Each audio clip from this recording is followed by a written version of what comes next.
Vamos lá, meus irmãos, começando aqui nossa nona aula de homilética. Já oramos como é praxe. Mais uma vez, graça e paz. Graça e paz. Amém. Graça e paz. Querendo Deus, nona aula, quinta, 10ª aula, terça-feira que vem prova, nossa 11ª aula, e a gente encerra com chave de ouro mais um trimestre para a glória do Senhor. Eu queria ler um texto com vocês, meus irmãos. Salmo 148, versículo 14. A primeira parte.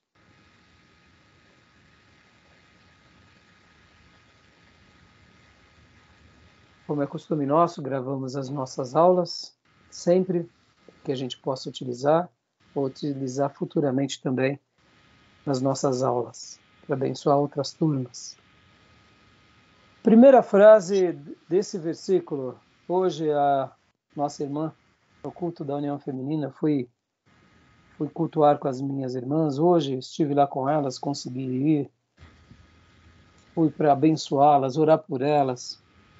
Ela leu esse Salmo 148, mas o versículo 14 marcou bastante, principalmente essa frase.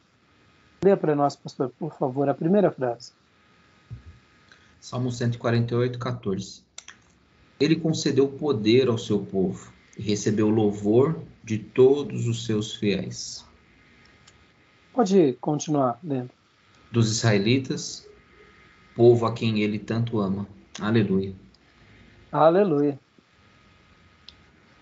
Ele concedeu poder ao seu povo. Amém? Amém. Ele concedeu poder. Essa palavra poder, se vocês forem ver, em algumas notas, vai ter uma letra. Né? E essa expressão no hebraico é levantou um chifre. Ele levantou um chifre ao seu povo. Né? Até uma expressão forte. Mas como assim, pastor? Levantou um chifre? Por que essa expressão? Por que levantar um chifre? O que vocês aprenderam sobre essa expressão chifre na Bíblia? Quando fala lá do Apocalipse, a besta com tantos chifres, ou Autoridade. reis com chifres, o que seria? Autoridade. Autoridade. O que mais? Eu só lembro da autoridade. Poder. Poder. Está ligado à autoridade, né? Poder ou autoridade, na versão interlinear, diz: ele exalta o poder do seu povo. Essa palavra, querem, na transliteração, né? Poder é querem, em hebraico. Pode ser traduzido como chifre, referindo-se à força, ou mesmo um chifre que continha um frasco, recipiente para o óleo, ou trombeta, que também tem o shofar, que era aquele instrumento musical. Um chifre mesmo, pontas do altar em forma de chifre. Lembra que lá no altar tinha a parte como chifres, né? Raios de luz, monte. Então, é uma expressão de autoridade, de poder. E por que eu estou falando tudo isso, né? Uma das coisas mais poderosas que Deus deixou a nós, como pastores e ministros, e principalmente a igreja, é o que? É o poder da pregação e da proclamação do Evangelho. Nós achamos que quando pregamos, simplesmente fazemos um discurso, um sermão, mas não é isso. Esse é um momento de poder, não nosso, mas de Deus entre nós. Por que eu afirmo isso? Porque quando pregamos, na realidade, é o martelo de Deus esmiuçando a penha, a rocha. É o momento em que o próprio Espírito Santo pega as nossas palavras, que não são nossas, porque se somos pregadores bíblicos, se pressupõe que a nossa mensagem ela é bíblica, se pressupõe que a nossa mensagem ela é escriturística, se pressupõe que a nossa mensagem ela é cristocêntrica. Ou seja, no momento em que falamos, nós falamos o quê? Nós falamos a palavra do Espírito. E se transmitimos o conhecimento do Espírito de Deus àqueles que nos ouvem, sejam na igreja, fora da igreja, seja por meio de uma literatura escrita, o próprio Espírito Santo vai continuar trabalhando naqueles corações. Por quê? Porque Deus tem compromisso com a sua palavra. E é por isso que o profeta disse que a minha palavra não volta para mim vazia. Antes, cumpre tudo o que lhe apraz, salvando o pecador, redimindo o pecador, transformando ele milagrosamente e, ao mesmo tempo, para aquele que despreza o dom gratuito de Deus, ou esse presente bendito que é Jesus, vai trazer também a palavra de Deus, vai voltar também, não agora como graça e misericórdia, mas como juízo ao que abandona. Então, na realidade, nós, como povo de Deus, fomos presenteados pelo poder de Deus, que é por meio da palavra. A palavra de Deus é o poder de Deus. Podem ver que Romanos, capítulo 1, abra comigo lá, Romanos 1. O texto é maravilhoso. Versículo 16. Leia para nós, Gil. Portanto, não me envergonho do Evangelho, porque é o poder de Deus para a salvação de todo aquele que nele crê. Continua. Primeiro do judeu, assim como do grego, visto que a justiça de Deus se revela no Evangelho, uma justiça que do princípio ao fim é pela fé, como está escrito, o justo viverá pela fé. Amém. Pode ver que aqui ele fala, o Evangelho é o poder de Deus. O Evangelho não é simplesmente a mensagem, é a mensagem, mas é a mensagem mais poderosa que possa existir no universo. E no original, aqui no grego, é dunamis. Dunamis. O que vocês lembram quando a gente fala de poder e de dunamis? Olha essa dicção. Algo que explode, como que chamamos? Dinamite. Dinamite. É daí que vem o dinamite. É da onde se deriva. O Evangelho, ele é o dinamite de Deus. Aleluia. Para quê? Para destruir as obras do mal, para transformar a nossa natureza, para mudar a nossa vida no presente e principalmente no porvir. A mensagem de Deus que foi proclamada pelos santos profetas e apóstolos e pregadores e que foi escrita por esses homens, mas ela veio do Espírito, ela é essa palavra poderosa que transforma. Por essa razão, aqui o apóstolo, no versículo 17, fala da justiça de Deus que é revelada. O justo vive pela fé. Por que ele vive pela fé? Porque é por meio dessa palavra poderosa que somos transformados, somos mudados, somos libertos. Então, meus irmãos, é isso. Nós estamos aprendendo a desfrutar disso que o salmista e que o apóstolo Paulo disse. Ele concedeu poder, chifre, autoridade, força ao seu povo. Lembra quando um rei era ungido?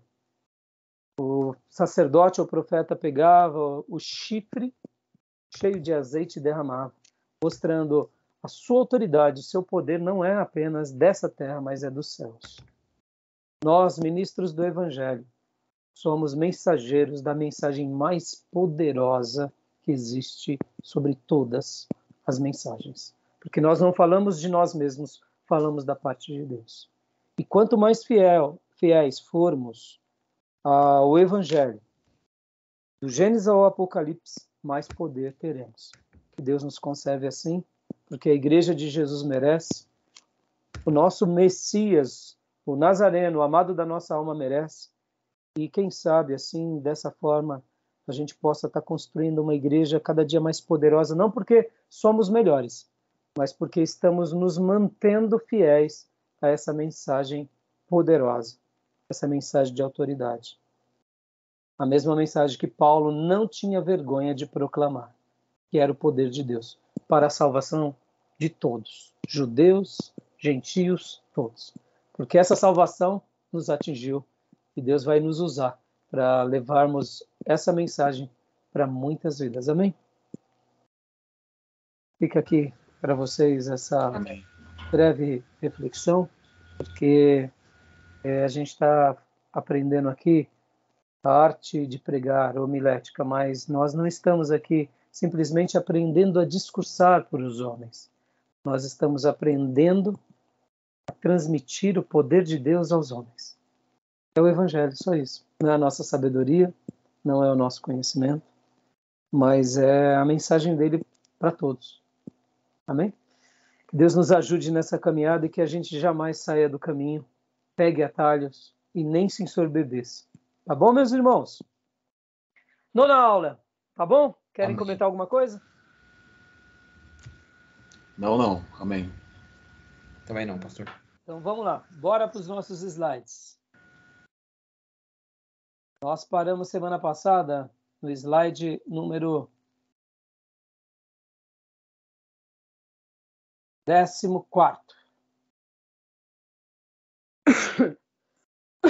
Eu ainda estou com um pouquinho de tosse. Ô, pigarrinho chato. Vamos lá. Nós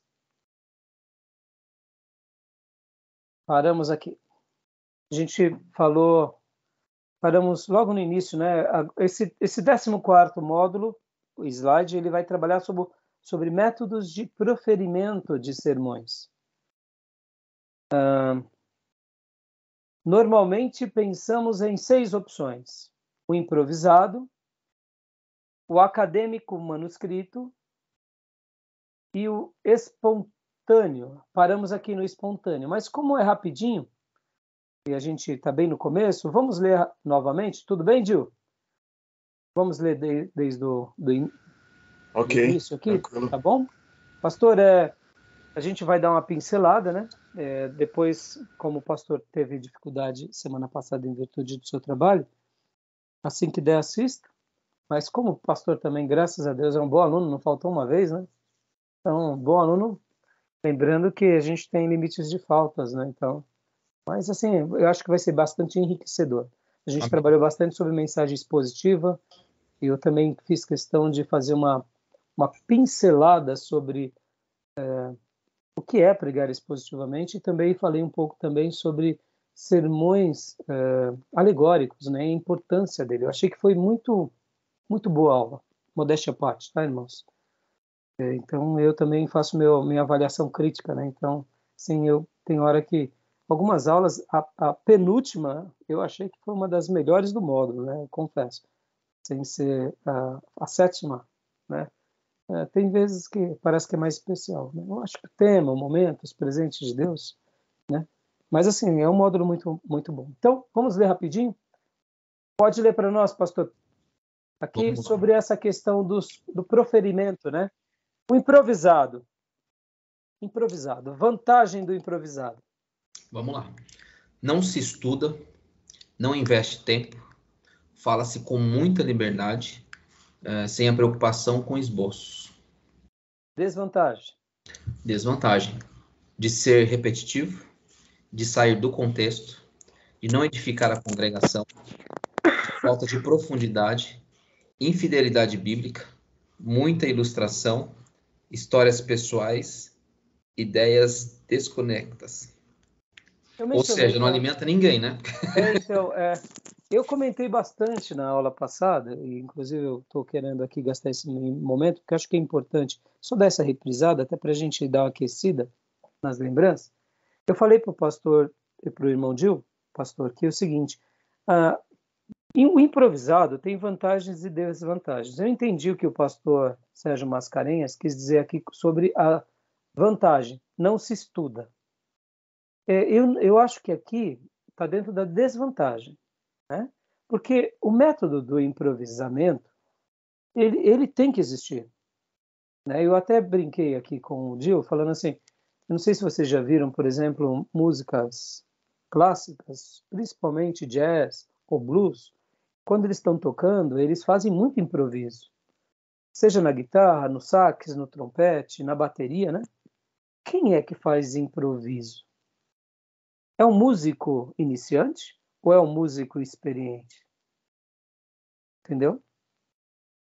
Então, o método de aplicar o improviso, ele pode ser visto de duas formas. O improviso positivo e o improviso negativo.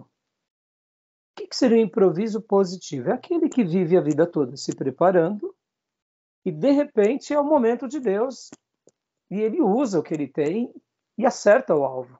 Por quê? Porque ele tem, vou fazer de conta que aqui, né? Eu guardo aqui minhas canetas e lápis, minha aljava, tá? Parece mesmo. Parece uma aljava. Aqui eu vou quebrar, ela não quero quebrar, não. Aí eu estou aqui com a minha aljava, de repente Deus prepara uma situação, opa! Tem conteúdo, né? Flecha. Tchuf. Você tem. Então, esse improvisado não é improvisado de que não se estuda. Pelo contrário, você estudou a vida toda, você vem estudando. Não te sobra. Então, o improvisado positivo é aquele que realmente a pessoa ele está nas mãos de Deus, ele é dedicado, ele é zeloso, ele está em comunhão com o Espírito, ele é uma pessoa que gasta tempo com coisas do coração. Logo, vai ser um improviso maravilhoso. O perigo desse improviso é que pode viciar você o quê? Falar, já que Deus me usou hoje. Mas aí é uma questão de consciência, é uma questão de bom senso. Porque a gente sabe que se nós não fizermos uma boa lição de casa, Deus não nos honrará. É fato. Então, o lado negativo do improviso é esse daqui, realmente do preguiçoso. É aquela pessoa que sabe se comunicar bem, que, né, ele sabe fazer uma leitura das pessoas, então ele se deu bem uma vez, então ele acaba fazendo disso um vício. E o improviso, irmãos, ele deve ser uma exceção na nossa vida. Uma exceção, não uma regra. Mas ele é útil. Ele vai ser útil para o nosso evangelismo, ele vai ser útil para o momento no culto, porque nem tudo você estuda. Você estuda as técnicas, tal, mas o culto é vivo. Vão acontecer coisas em que você pode aproveitar ali, na dinâmica do culto. Uma criança que sai correndo e vem até a frente do púlpito. Se a gente for muito engessado, a gente vai falar, o que é o pai? Segura esse giraia aqui. Pronto, acabou o culto, irmão. Você pode pregar bem que ele é um príncipe. Concorda? A ofender uma família. Mas de repente vem uma criança e você... Opa! Veio mais um pregadorzinho aqui. Vem pregar comigo, vem. E você descontrai, sorrir. Aí se a criança é aquela, né, se é o giraia mesmo, aí você tem que ter sabedoria. Não. Quem é o papai, a mamãe, tal. Pronto, ali. Você saiu, descontraiu, sorriu. Você pega uma piada, você fala, olha aqui. Entendeu? Então você vê que a arte de se comunicar é muito mais do que... E eu aprendi isso muito com um amigo meu, Paulo Bola. Já comentei isso para vocês aqui nas aulas passadas. No meu primeiro casamento, eu quase matei todo mundo. Primeiro casamento mesmo, com noivinhos, festa, porque o meu hábito era só pregar na igreja. E aí o Paulo Bola falava, não faz isso. Sente o momento. Porque Paulo Bola, ele tinha uma percepção psicológica. O pastor Paulo Bola foi um grande amigo. Quando eu me converti, ele foi uma pessoa que... Ele era, nessa época, um diácono. Depois se tornou um evangelista, mas ele foi uma pessoa que me ajudou muito na caminhada. E aí ele sempre foi me ajudando a crescer no cristianismo. Depois eu fui para o seminário. E aí depois nos tornamos pastores e tornamos grandes amigos. E ele tinha essa percepção psicológica. No momento que ele sentava para aconselhar alguém, ele sabia fazer a pergunta certa, ele sabia tirar das pessoas. Eu falava, Bola, você tem que fazer psicologia, Bola, você é demais. Eu lembro muito das perguntas do Bola, porque minha esposa é assim. Como ela é psicóloga, ela sabe fazer a pergunta certa, sabe tirar. Em vez em quando ela fala, por que você não perguntou aquilo? Eu falei, amor, não sou você. Não sou psicóloga. Eu não gosto, perfil. Eu sei quem eu sou. Eu sei aconselhar tudo, mas é perfil. São perfis distintos. E o Bola falava assim, não, Rai, casamento é festa, Rai. É festa. Deixa as crianças correr. Deixa as pessoas ficar tensa. Tá suando, tá tudo apertada, tá sem respirar as irmãs. Põe vestido lá, põe cinta, tá tudo... vai desmaiar, deixa desmaiar. Chama os homens. Aí eu, assim, Bola? Lembra que eu falei que eu sou um aluno bom? Sou um aluno bom, então precisava só desse gatilho. E ele falava assim, não, a noiva está vindo. Aí você diz para a igreja, olha, irmãos, como ela está linda. Então, percepção, improviso, irmão. Aprendi com Bola. Então, você perceba que o Silvio Santos, grandes telecomunicadores, eles têm essa... Parece que eles fazem só improviso, não é? Mas não, eles têm toda uma história de técnica. Então, o método do improviso, ele está muito ligado a esse lado de você ter a percepção da plateia, de você saber conduzir, de você saber filtrar, a hora de falar, de não falar, de avançar. É diferente da dinâmica do culto. Mas é importante a gente lembrar que isso é importante, que isso é relevante, tá bom? Por quê? Porque são proferimentos, né? Então, agora a gente tem que tomar muito cuidado também, por quê? Porque falar com muita liberdade nos dá, tem hora a gente abaixa a guarda, entendeu? E abaixar a guarda pode ser besteira, aí a gente pode ir para os lados, né, de histórias pessoais, ideias desconexas, pegar um caminho e não voltar mais, e falar de forma rasa, levar as pessoas só ao entretenimento. E aí, aquilo que eu comentei há pouco na minha abertura, a gente cai por terra. Por quê? Porque aí já não é o poder de Deus. É o carisma humano atuando. E se é o carisma humano atuando, não é o poder de Deus. Porque a gente tem que fazer uma escolha. O que a gente quer fazer? Queremos ser proclamadores do poder ou queremos ser influenciadores do carisma humano? Eu posso até usar o poder de Deus ou ser proclamador com carisma humano. Está dentro da minha personalidade, da minha aptidão. Mas a gente tem que tomar muito cuidado, porque muitas vezes a gente acaba se perdendo. São coisas sutis. É como, por exemplo, trabalhar na emotividade da pessoa. Sejamos honestos. Não é difícil tocar na emotividade, irmãos. Agora, tocar na emotividade é ser realmente um instrumento do Espírito? Uma coisa é emotividade, outra coisa é o Espírito Santo. Estão entendendo como é? Como é sutil, né? Ora, o Espírito Santo nos leva à emotividade, mas nem sempre. Tem horas que não. Então, por que tem pastores e tem pregadores e comunicadores que eles sabem tocar na emotividade? Técnicas. É perigoso. Porque emotividade não tem nada a ver com o poder de Deus. Isso é coisa dos homens. Persuasão, falar o que as pessoas gostam, ser um fundo musical, tem músicas próprias para isso. Está entendendo? Não sou contra você pregar com fundo musical, mas a gente tem que tomar muito cuidado, porque são pequenas coisas que podem fazer com que nós nos tornemos apenas animadores de auditório e não pregadores do Evangelho. Cuidado, tá, irmãos? Muito cuidado, tá bom? Vamos lá. Então, beleza até aí? Vantagem e desvantagem do improvisado? Tranquilo? Beleza. Acadêmico manuscrito, lê para nós, pastor. Acadêmico manuscrito. Desculpa. Habilita o pregador a escrever ideias, pensamentos de forma lógica.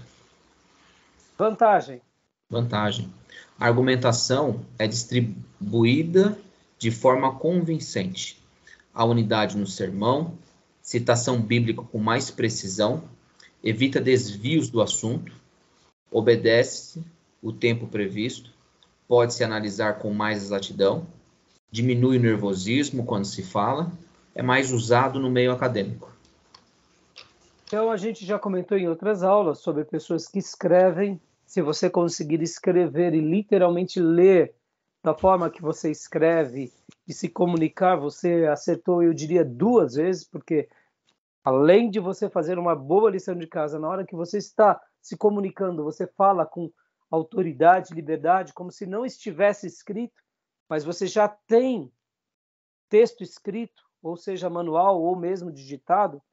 Você pode replicar esse sermão no futuro como uma literatura útil, né? Dizem que Spurgeon, quem escrevia as mensagens dele, ou pelo menos dava aquele apontamento final, era sua esposa. Então, olha a quantidade de obras que Spurgeon tinha. Fantástico, magnífico. Né? Já Whitefield, certo repórter perguntou para ele: eu posso escrever os seus sermões? Aí George Whitefield disse assim: pode, mas eu não sei como que você vai colocar aí nas páginas os trovões, os raios, os terremotos. Que ele era um orador magnífico. Alguns, quando nós estudarmos História dos Avivamentos, em um slide a gente faz a citação de uma pessoa influente que dizia assim: eu daria tudo só para ter o ó de George Whitefield. Ele falava um ó com tanta grandeza, com tanta eloquência, que essa pessoa que já era do mundo artístico dizia como eu queria ter essa expressão de Whitefield. Certa ocasião, Whitefield estava pregando para príncipes, pessoas nobres, e ele estava falando do abismo, e ele estava descrevendo uma pessoa indo em direção ao abismo, e quando ele chegou perto do abismo, o rapaz levantou, desesperado, tipo assim, e aí? Olha, tamanha era a eloquência de Whitefield. Então, algumas pessoas vão ser dotadas com essa grandeza da oratória, eu diria, de forma tão magnífica, e Whitefield foi um desses, que eu fico imaginando, né? Agora, o curioso é que George Whitefield, ele tinha uma história curiosa. Ele veio de famílias circenses. Os pais dele eram de famílias circenses, do mundo artístico, e, de repente, passaram por um grande problema. Se não me falha a memória, o pai morre, a mãe tem que vender tudo, depois a mãe casa-se com uma outra pessoa, e eles vivem uma vida muito privada, e aí ele, de uma vida nobre e do meio artístico, ele é criado agora de forma simples e precária. E aí ele consegue uma bolsa em Oxford, não como aluno, como eram os demais alunos, porque a Universidade de Oxford, eu não sei se vocês sabem, irmãos, ela é milenar, né? Ela já existia lá por volta do ano 1900 e pouco. Então, George Whitefield, quando foi fazer Oxford, tinha uma bolsa que eles davam para pessoas que eram muito competentes, que eram pobres, e que elas serviam aos filhos dos ricos. Então, eles estudavam juntos, mas eles eram praticamente alunos que acabavam fazendo algumas tarefas para os ricos. Então, é aquilo, né? Tinha um privilégio, mas não tinha tanto. E lá, ele conhece John Wesley. E quando ele se converte, quando ele passa por todas essas experiências, história muito linda, história dos avivamentos, a gente vai trabalhar nisso, ele usa depois toda aquela experiência do teatro, da dramaturgia, da oratória, que ele conviveu e cresceu, ele usa tudo aquilo agora, de que forma? Usando como pregação do Evangelho. Só que aí ele não faz isso simplesmente na força do braço dele. Ele fez isso literalmente se entregando a Cristo, ao poder do Espírito Santo, e por isso que ele e Wesley foram essas labaredas vivas. Mas perceba, ao zelo, ele pegou algo que é o poder de Deus e consagrou em cima do estilo dele, daquilo que ele já sabia, que ele cresceu, que era o quê? A oratória, e não só a oratória, mas ele sabia interpretar, ele sabia a hora de colocar as palavras. Então, irmãos, modéstia à parte, se a gente estivesse tendo umas aulas aqui com a Whitefield, todos nós ficaríamos, porque eu fico imaginando como que não era. Eu lendo Whitefield, lendo Spurgeon, Whitefield pregava geralmente para 5.000 pessoas, eram 5.000 pessoas chorando. E pensa nisso, irmãos. Alguns escritores vão dizer que choravam de forma uníssona. ou seja, todos juntos. Como que ele pregava? Somente com a garganta. Uma plateia de 5.000 ouvindo. No pregão tinham 1.000 pessoas. Então era um grupo de 1.000 pessoas. A gente convivia ali no auge do pregão. 5.000 eram 5 pregões. É muita gente. E você se comunicando a 5.000. 5.000 te dando um feedback, te ouvindo. A presença de Deus sendo derramada. Meu irmão, tá entendendo? A gente acha que a gente prega muito quando a gente prega para 200, 500 mil. Entendeu? Isso não faz nada. Por isso que esses homens foram homens extraordinários. E se mantiveram fiéis à proclamação do Evangelho. Ganhando 5.000, 10.000, 20.000. Se mantendo fiel como John Wesley, Spurgeon, Whitefield, como Modeste. Então, detalhe, eles eram acadêmicos e catedráticos. Wesley, Spurgeon, Whitefield. Wesley e Whitefield estudaram em Oxford. Spurgeon, um grande inglês. Ou seja, pessoas nobres, mas que se mantiveram fiéis até o final, pregando fielmente a palavra, o poder de Deus. Então, esse método aqui, que é o método de manuscrito, temos as vantagens e as desvantagens. Por quê? Porque muitas vezes, se a gente vai para o lado muito acadêmico, catedrático, a gente pode se perder. Leia para nós, pastor, as desvantagens. O pregador fica preso à leitura, limitado nas gesticulações, pode se tornar monótono, exige tempo para escrever, geralmente não é simpático ao povo. Pentecostal e neo, 20% de impacto. Desculpa, eu não entendi a expressão. Ele quer dizer aqui, o que ele vai falar agora é mais ou menos o seguinte, que para o povo neopentecostal, Tá. o povo avivado, você não vai ter quase impacto. Porque o que acontece? O lado espontâneo diz muito mais para eles. Entendeu? Mesmo que você escreva, você tem que transparecer que está sendo espontâneo. Isso é treino, irmãos. A não ser que uma pessoa, como eu disse, consiga fazer isso, porque, na minha opinião, irmãos, não é o treino da racionalidade aonde nós impomos o nosso estilo, mas é o treino do zelo. É o que eu acabei de falar, por exemplo, de George Whitefield.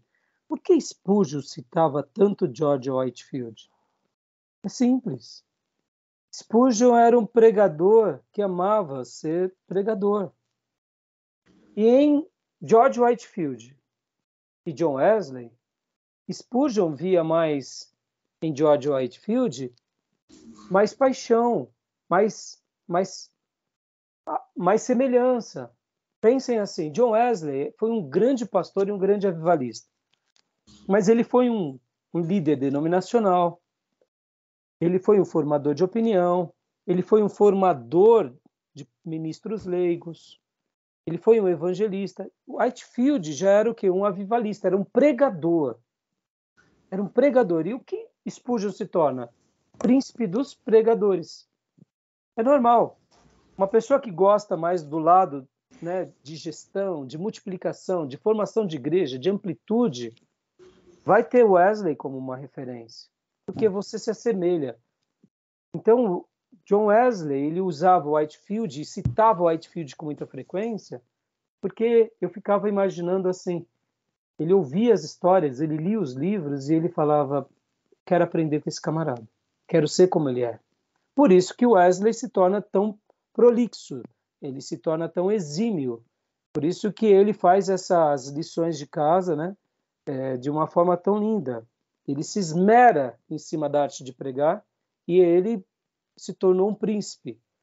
Eu aprendi com o John Wesley, ele fala certo, John Wesley não, com o Spurgeon, ele fala o seguinte, é melhor você ser especialista em uma coisa do que você conhecer 10 áreas. Por quê? Porque muitas vezes, irmãos, e aqui é um conselho para nós, né? Notem, né?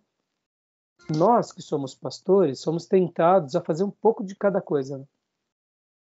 Até pela necessidade mesmo. Sejamos honestos, nossas igrejas são pobres, são ricas e pobres, amém? Ricas em Deus, na graça, na sabedoria, mas são economicamente pobres. Sejamos honestos, né? Olha a dificuldade para a gente comprar um terreno, para a gente levantar. É uma igreja difícil, mas é o que Deus nos deu. Glória a Deus. Né? Eu acredito que isso tudo faz parte do processo de aprendizado e de propósito de Deus na nossa vida. Na semelhança do povo de Moisés. Era um povo rico e pobre. Eles saem do Egito com despojo, lembra? Cheio de despojo, mas vai ficar no deserto com despojo. E aí? Tá bom, e aí? Poxa, que legal. Né? Eles saem de lá, literalmente, pode ver que os egípcios presenteiam, mas está no deserto, filho, 40 anos, morreu no deserto, cheio de colar, de ouro. E aí? É rico e pobre. Eu prefiro ser pobre e sentar no deserto, entendeu? Tem um monte de gente que vive o dilema de Moisés. Está no deserto, está morrendo. Constrói prédios e prédios e fica lá vazio. Então, mas voltando. Spurgeon falava que era melhor a gente ser especialista numa coisa do que ser dominador de 10 coisas, ou dominador não, ter experiência em 10 coisas, porque você não se torna especialista, né? Já ouviram falar do pato, do peixe, da águia e do coelho? Foi feito um torneio entre os animais. E o pato ganhou nas 3 modalidades. Porque ele nadava, ele corria e ele voava. Mas aí eu te pergunto, tá, mas ele nada mais que o peixe? Não. O peixe é muito 10 vezes, 100 vezes mais rápido que o pato. Ele corre mais rápido do que o coelho? Pelo amor de Deus. E ele voa mais rápido que a águia? Tá entendendo?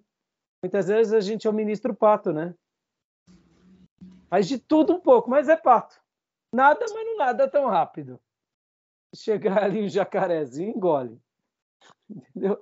A gente é meio... você corre, corro, mas não é um coelho. Se chegar uma raposinha também... E voa, mas, meu irmão, qualquer coruja detona esse pato, entendeu? Porque é um pato, né? Entendeu? Eu sei que da natureza Deus criou o pato assim, mas ele é uma boa comparação de quem quer ser tudo, né? Quem quer ser tudo um pouco acaba não sendo nada com excelência. E Spurgeon ensina isso. Seja algo com excelência. Eu sei que é difícil, muitas vezes, a gente sim, tá bom, o que Deus tem para mim? Mas assim, na hora que a gente vai notando o que Deus tem, mergulha naquilo. Se torne excelente em uma coisa. Peter Drucker, já ouviram falar? O guru da administração? Já ouviram? Peter Não. Drucker. Também não. Então, ele era muito citado anteriormente, que ele era o grande guru da administração.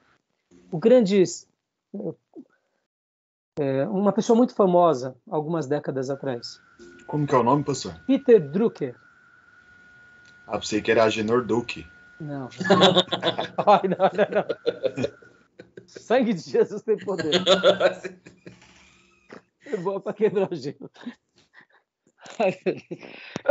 Vou ser obrigado a tirar 5 pontos do irmão. Tô brincando. Ai.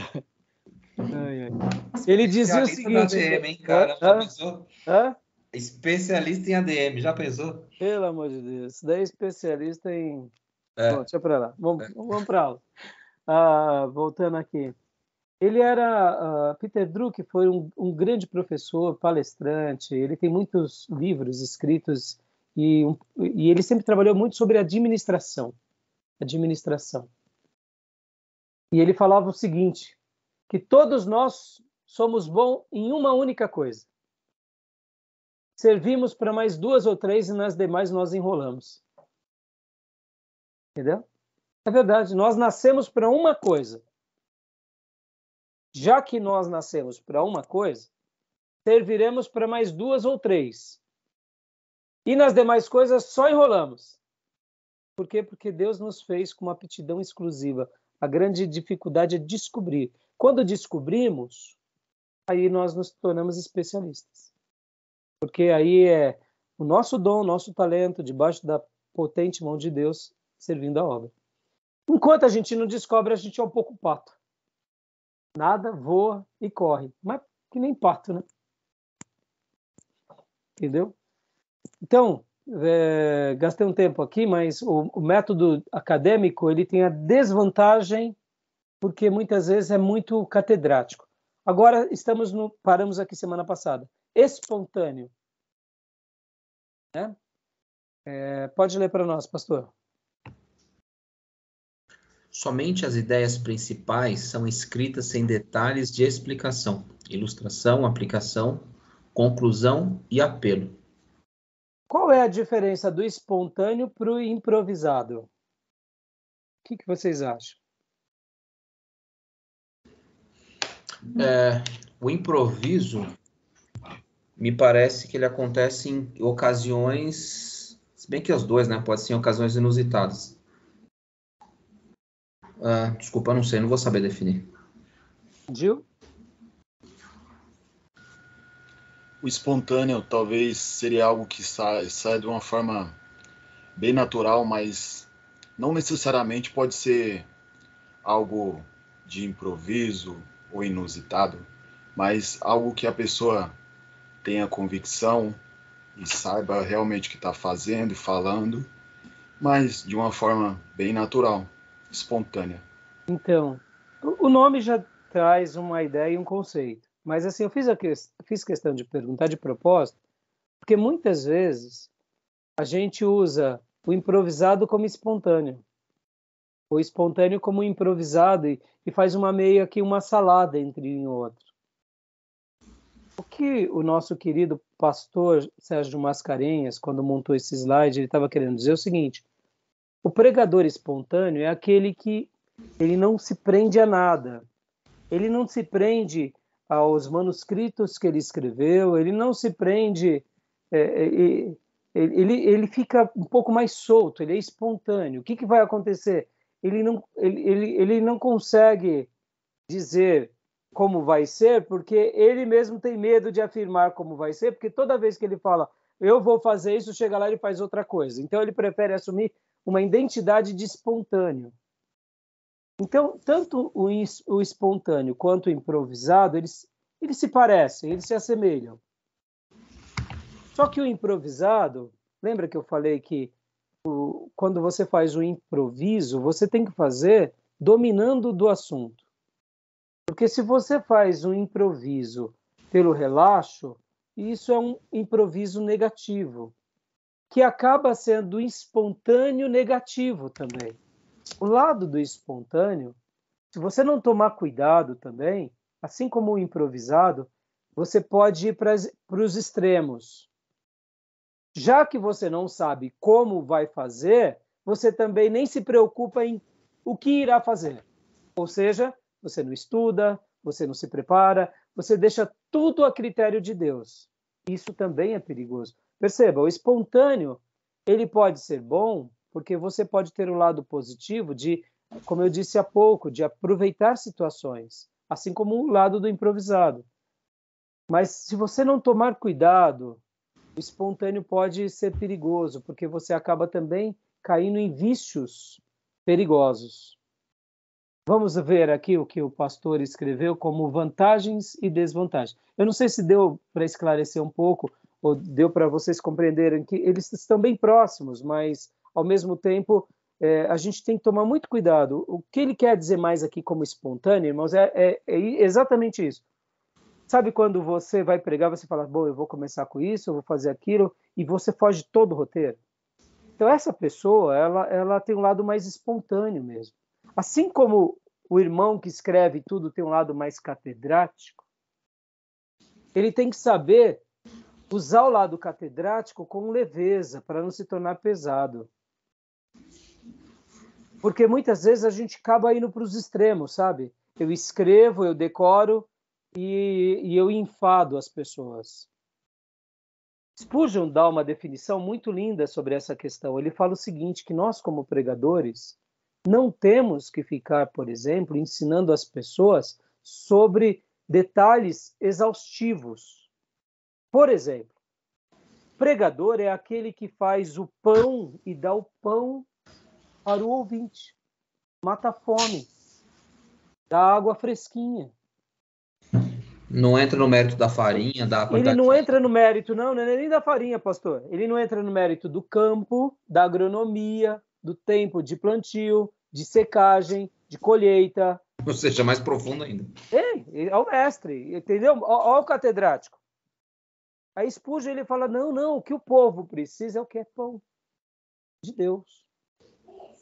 Seminarista, o teólogo, ele aprende sobre tudo isso. Olha o que nós estamos aprendendo aqui. Citando grandes homens, grandes histórias. Para quê? Para poder o quê? Passar. Então, o lado do improviso, você só vai fazer um improviso com excelência se você tem o quê? Uma história de dedicação. Assim também o espontâneo. O espontâneo é essa pessoa que ela tem a característica de ser uma pessoa mais solta, mais livre. Então, é o perfil dele. Agora, isso não significa que ele vai ser raso, que ele deve ser raso, que ele vai deixar tudo a critério de Deus. Hoje, por exemplo, no culto lá das irmãs, a senhora que pregou, ela levou tudo anotado. E chegou uma hora que ela falou assim, não, eu não vou ficar lendo, senão eu vou perder. Vou me entregar ao Espírito Santo. E aí mas ela fez a lição de casa. Ela leu. Você vê que havia zelo. E tanto é que uma senhora já de uma idade bem avançada e começou a estudar hebraico. É da nossa igreja. Eu até falei para ela, minha irmã, pelo amor de Deus, está na hora de vir para o seminário. Mas ela está fazendo com aquela universidade hebraica que ela viu pela internet. Então ela está apaixonada. Ela está apaixonada pelas línguas originais. Olha que coisa, uma senhora de idade. Tem um monte de problema de saúde. E eu falei para ela, minha irmã, ela falou, ai, pastor, eu estava até com medo de te falar, eu só faltei dar um beijo nela. Minha irmã, a coisa mais linda que você me falou. Se eu já fico feliz numa ovelhinha fazer o básico, ou quando vem fazer o médio, já fico fazer as línguas originais, minha irmã, a coisa mais linda. Por que eu falo isso, irmãos? Aqui, me permite um comentário. Se nós fôssemos fluentes nas línguas originais, quando nós somos fluentes nas línguas originais, todas as outras matérias vêm como um acréscimo. Porque, lembra que eu disse no início da minha mensagem aqui que eu abri a aula, dei aquela reflexão, é o poder de Deus. E você conhecer a língua original é você conhecer o poder de Deus na sua essência. Então, quem domina as línguas originais e se mantém com piedade será invariavelmente um grande teólogo, sem medo de errar. Por quê? Porque ele vai compreender o original, vai nadar mais profundo, extrair mais riquezas, e depois ele vai aprender detalhes da teologia, da homilética, da hermenêutica, da história, da geografia.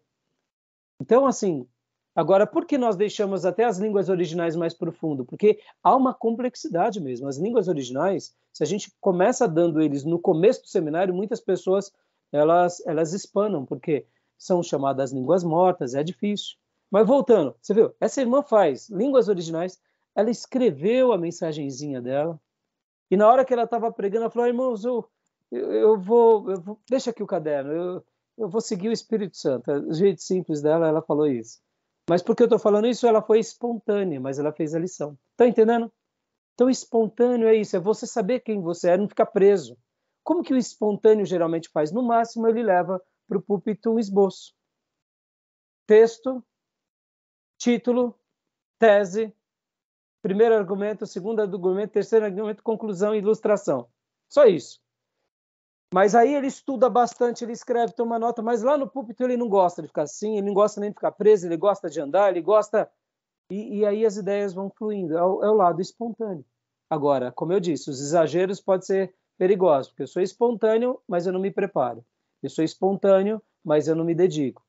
Aí é perigoso. Eu sou espontâneo, mas eu falo demais sem saber onde eu estou chegando. Então eu tenho que tomar cuidado, porque por isso que o equilíbrio entre esses estilos são muito importantes, tá bom? Beleza? Tranquilo?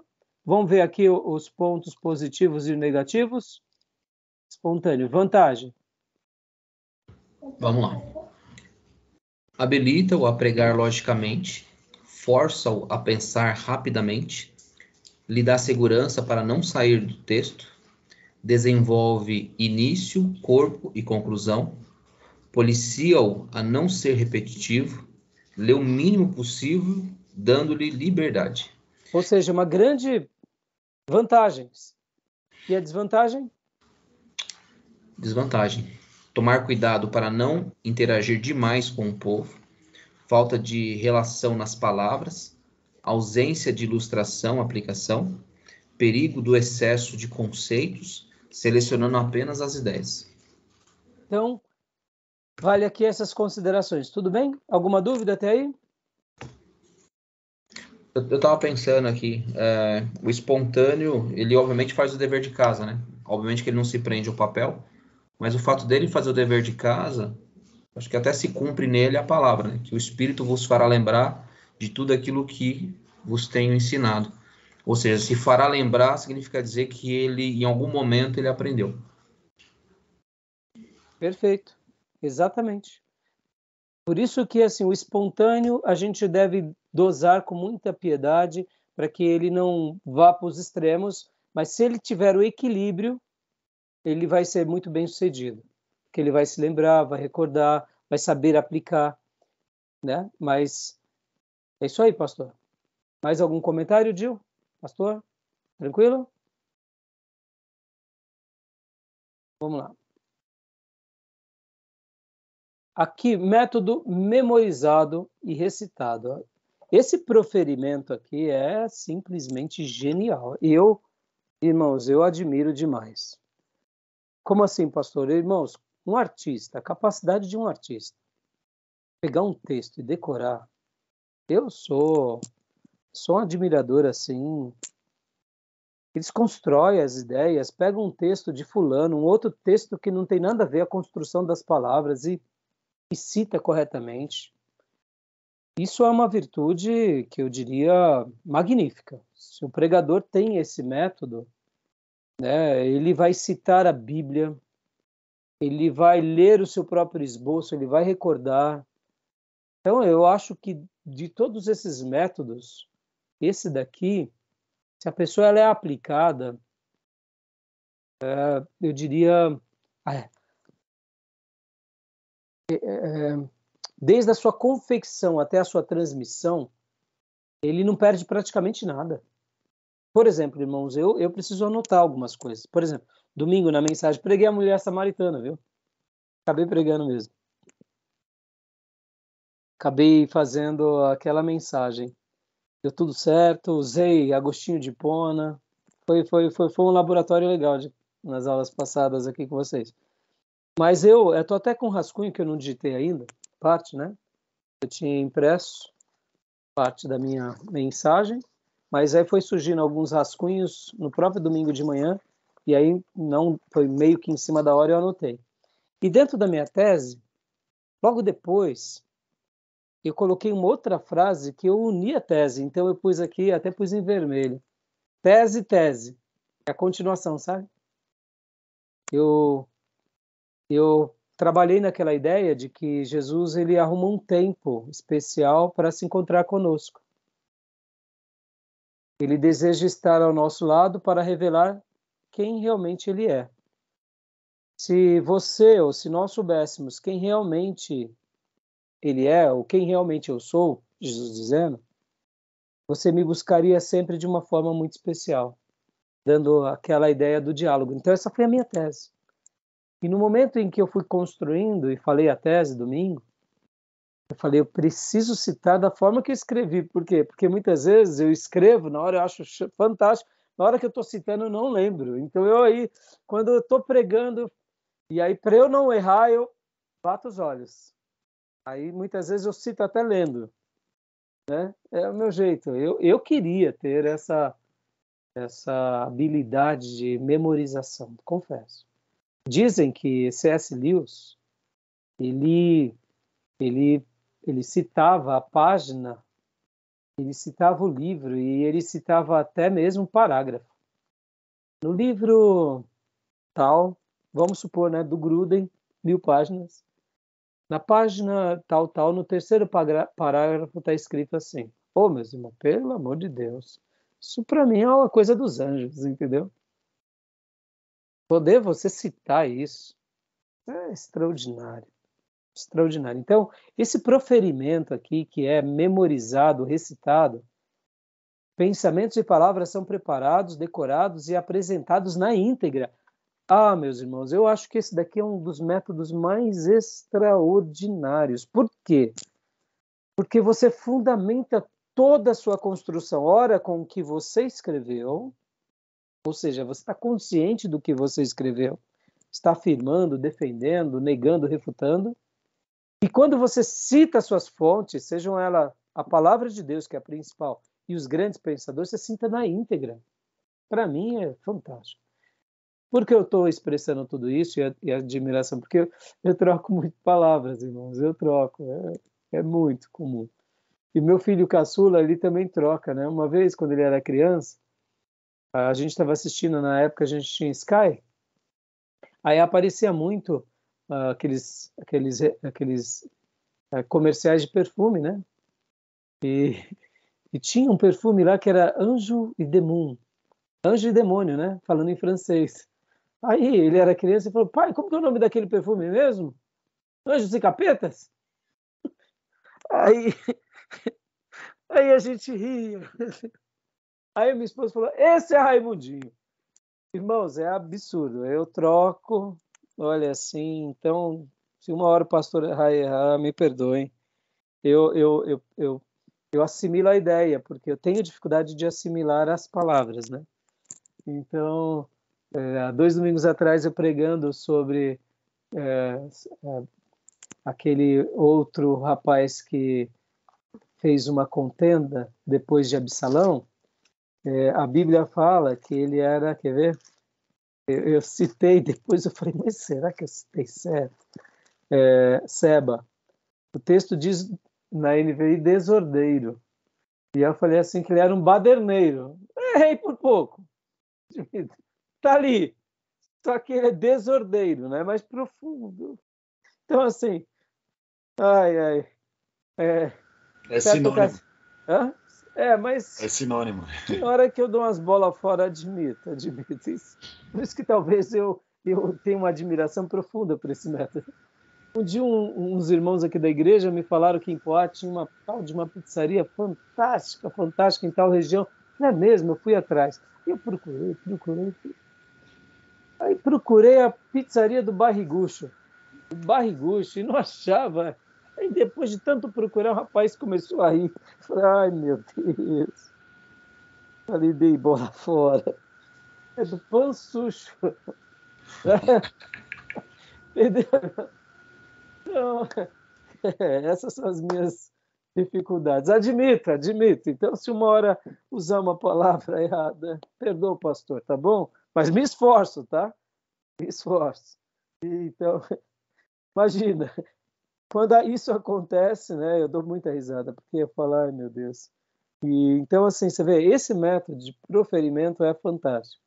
Bom, eu já contei para vocês a piada do pregador que recebeu a irmã chamada Osta?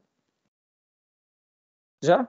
Não? Então vou abrir o outro módulo, mas vamos... Já, eu lembro Já, dessa. você lembra? Eu lembro. Não lembro. Então vou contar de novo, já. Vamos lá, memorizado, recitado. Vantagens, pastor? Vantagens. Desenvolve a memória, deixa o pregador livre para olhar, gesticular, andar, transmite naturalmente a coerência e unidade. Desvantagem? Pode esquecer, precisa exercer tempo na memorização, há um engessamento, dificultando o encaixe de novas ideias. Se houver algum imprevisto, há risco de se voltar ao mesmo ponto. Ou seja, né, se a pessoa tenta criar um método literalmente, esse método memorizado, recitado, e ele força, e de repente ele não está conseguindo desenvolver, ele se perde mais. Por isso que a gente tem que se conhecer, tá, irmãos? Eu penso que a arte de se conhecer é fundamental. Eu sei como eu sou. Eu decoro ideias, princípios. Erro, mas acerto também. De vez em quando surge um barrigucho aqui, anjos e capetas. Mas você vê que a ideia é o mesmo, né? A ideia é a mesma. Tá ali, quebra tá o perto. gelo. Mas, assim, eu admito que esse método é magnífico, tá bom?